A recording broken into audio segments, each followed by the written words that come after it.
On May 20th, 2013, an EF5 tornado struck Moore, Oklahoma, with winds estimated at 210 miles per hour.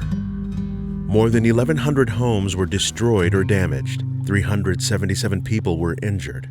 23 people were killed, 7 of them children. The mile-wide twister touched down for 39 minutes and carved a 17-mile trail of destruction. The final cost of the devastation is in the billions, but the long-term emotional toll to this community is immeasurable.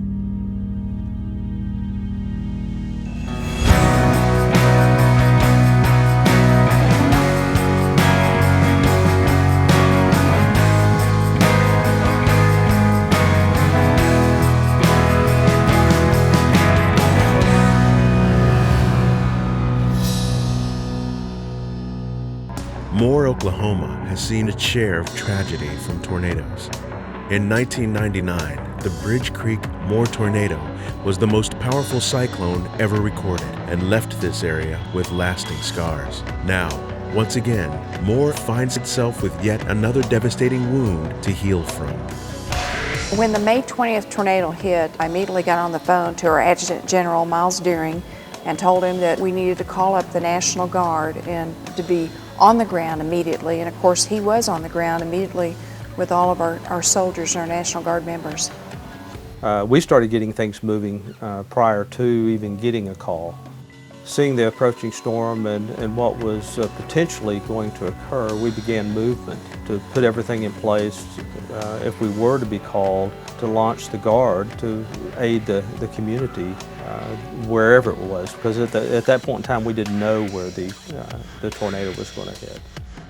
Immediately after the storm had passed, federal, state, and local authorities moved quickly to provide aid and resources to the storm-ravaged town. Within minutes of the tornado striking the Norman area, National Guard soldiers began mobilizing and moving towards the Norman AFRC, which is not very far from Moore, Oklahoma. By the end of the evening, Oklahoma National Guard soldiers and airmen were responding to the crisis. There's 2 incident commands. There's the Moore Incident Command and Oklahoma City Incident Command, because you're dealing with 2 jurisdictions that the tornado went through.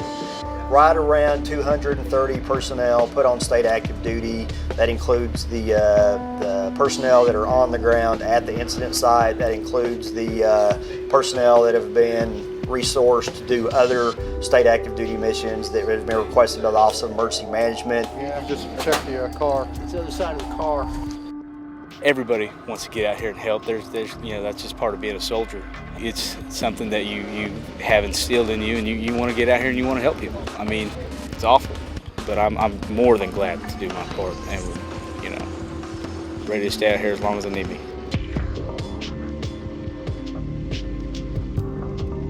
Stand in and spread out every about 10 or 15 meters.